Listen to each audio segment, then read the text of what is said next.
Hi guys, welcome back to the channel. So today I am doing the 5-star I'm doing the 5-star prediction book tag. I saw Kaz at Cats and Camera do this a while ago, and then the lovely Mel, a book fiend named Mel, also did it and tagged me. So I'll put their videos underneath. The original video, as everyone doing tags, I've got my screen just here. The original video is by Chloe Frizzle, so I will also obviously link them underneath and put the original video and the questions and all that sort of stuff. And basically there are, I think, 10 questions. Is it 10 questions and a tag? Yeah, 10 questions and a tag. And for each question, you have to recommend a book or show a book that you think is going to be a 5-star read for you. So I thought it'd be fun to do today. I am filming this a little bit in advance, so some of these books, by the time this video goes up, you may well have already seen my thoughts on it and seen my review, but I just thought this would be a fun little tag to film today. So before I get into the actual tag itself, I just thought I'd also say I rate books on vibes. I rate books on how they make me feel, the reaction I have as a reader. I am a very kind of emotional kind of reviewer, I guess. And so if a book makes me cry or makes me think or really makes me laugh, I am likely to give it 5 stars, even if it is not kind of the best literary work of all time. So I thought that's worth saying before we get into this. Kind of for me, a 5-star is a feeling. It's a book that I can't put down. It's a book that I want to shout from the rooftops. It's a book that gave me an emotional reaction. It's a book that I'm going to reread. It's a book that has made me think or it's just provoked some sort of emotional reaction in me. So that is what I look for in a 5-star prediction, in a 5-star read.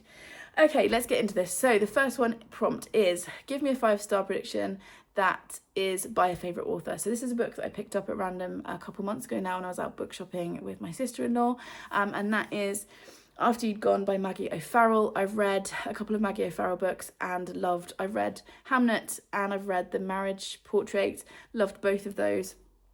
Hamlet is one of my favourite books of all time, and so when I saw this in a bookshop in Bristol, I was like, yes, I'm going to pick this up.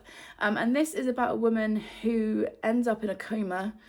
She gets hit on a London road and ends up in a coma, and then her family are kind of gathering around her and she can hear them, and there is some sort of mystery involved as well. So yeah, this one I think will be a 5-star. Obviously all of these are 5-star predictions, 5-star, fingers crossed they're 5 stars.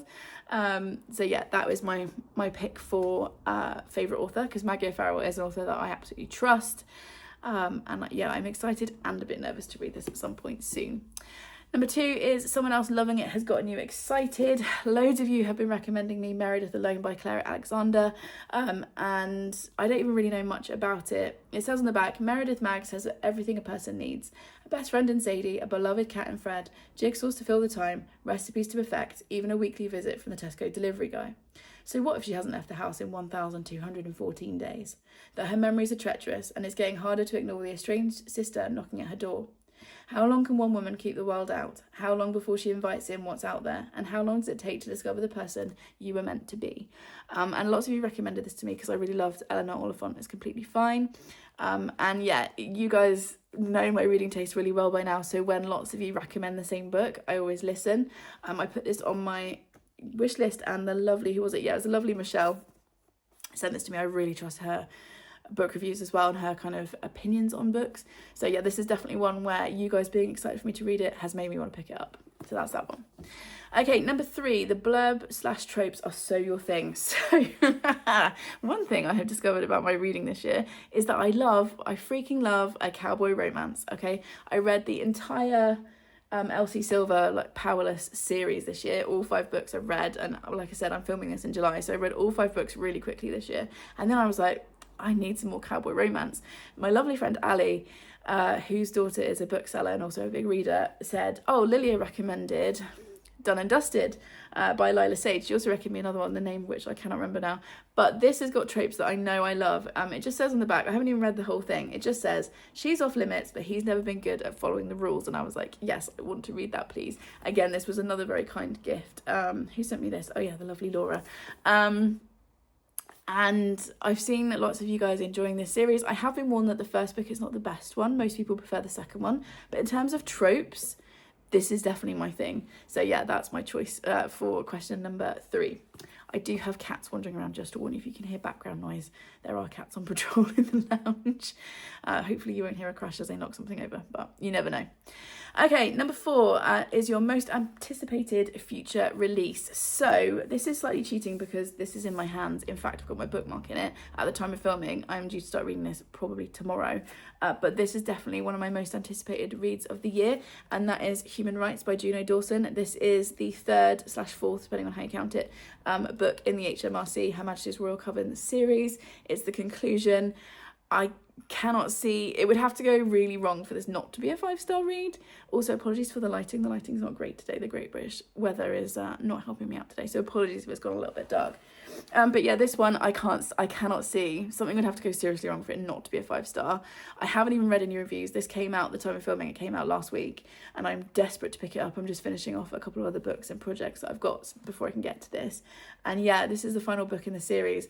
HMRC is about a group of 5 witches and their coven, and how they deal with a threat that comes in, or a perceived threat that comes into their coven. Highly recommend it.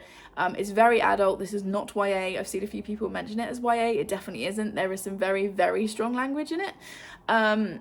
And so yeah, definitely an adult book. Would also highly recommend the audiobooks narrated by Nicola Coughlan. The audiobook for Human Rights isn't ready yet, but I've read all of the other books in the series with my eyeballs first and then reread them on audio, so I plan to read this one first this year with my eyeballs and then go back probably next year and reread it with the audiobook. But yeah, Nicola Coughlan does an incredible job on the audiobooks. Highly recommend those, and I will be very upset if this is not a 5-star read. Okay, number 5 is a bold, risky prediction that you need to manifest into 5 stars. And I was looking at my shelves, I can't really see anything on there. And then I saw this book and I was like, let's go with this one. So this is Class Wars, A Teacher's Diary, and this is written anonymously. There is no author name on this. The reason this is risky, I'm a teacher and I have read several books written by teachers about teaching, and they are either really insightful and brilliant or offensive, and there doesn't seem to be any middle ground. This one I picked up again when I was with my sister-in-law a few months ago now, when we went book shopping, and I picked it up in the end because of the blurb, so I will read you a little bit of it. And it says, 25 years a teacher, I could have committed a double murder and been out by now. So immediately the sarcastic tone, I was like, yes.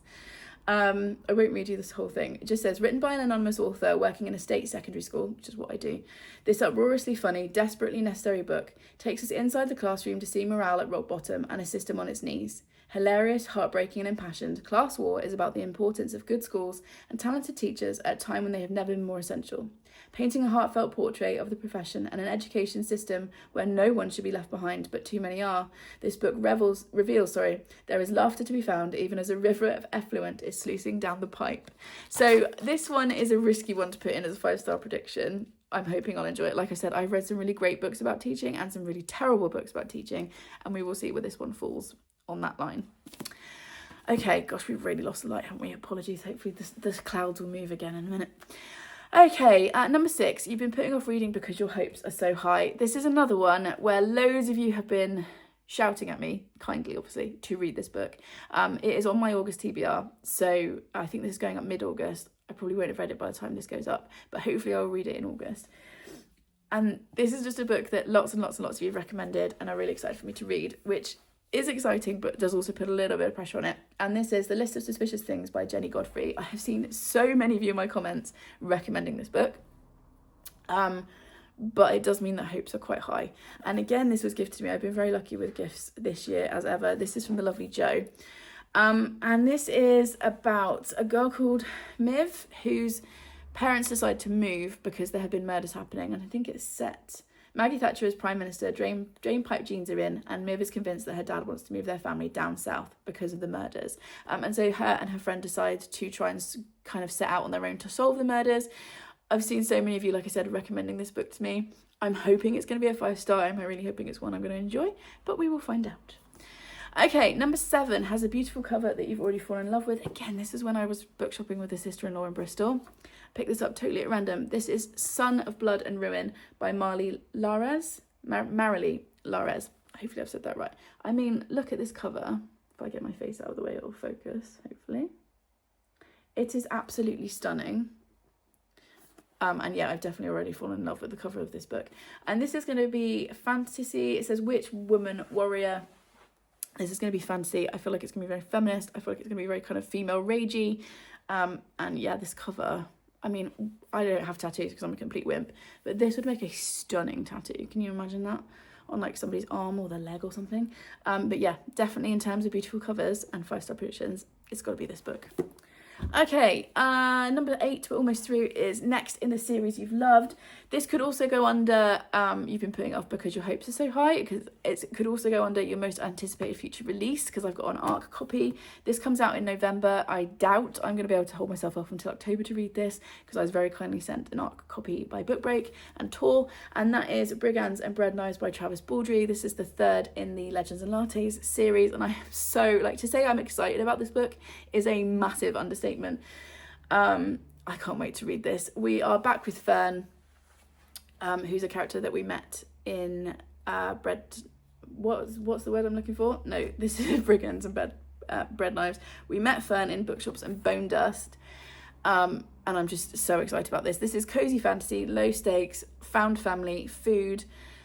It's just everything that you would want in a cozy fantasy is in Travis Baldry's writing. And yeah, I am so excited for this book, but I'm also a little bit scared to pick it up because it's so hyped in my head. But yeah, this is the 3rd in a series that I've loved. I've given the first 2 books 5 stars. Hopefully this one will follow in the footsteps of the others. Okay, last 2, and then we've got the tag. So number 8 is popular and you want to get on the train. I wouldn't say that I was particularly bothered about getting on a train. I do read a lot of popular books, but I don't pick them up because they are popular, if that makes sense. I pick them up because I think I'm going to like them. However, I do have a copy of Heartbreaker by Hannah Grace. This is the Works edition, which has got this gorgeous ombre sprayed edge. And it also came with a matching bookmark, which we love. And I have seen this everywhere. I know that Brittany loves this book. It's one of her favourite books, I think, of the year she read it. Lots of people that I follow online have read this book. It's been everywhere, like I said, and I think it's part of a series. So this is a hockey romance. I've never read a hockey romance. I didn't care about hockey, but then I didn't care about cowboys, and I've become completely obsessed. So yeah, this is a romance between a hockey player and an ice skater, and they have to share the rink. I think something like that. I haven't even really looked into it that much. But I know that it's got good mental health rep.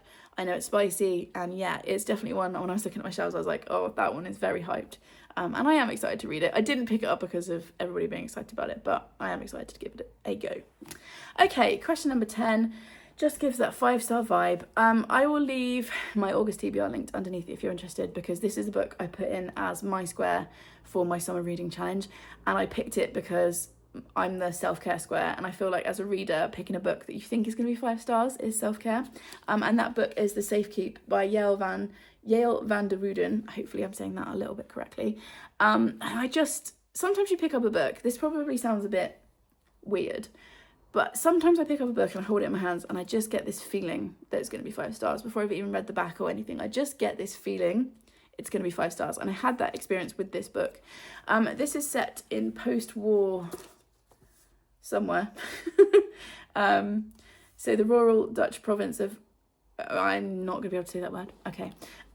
So yeah, it's in the post-war era, and I think it's about 2 women living in a house together. I don't even know that much about it. I just have this feeling that I'm gonna love it. I've seen so many people whose reviews I trust love this book and give it 5 stars. So again, much like the Juno Dawson, I will be surprised if this isn't a 5-star read.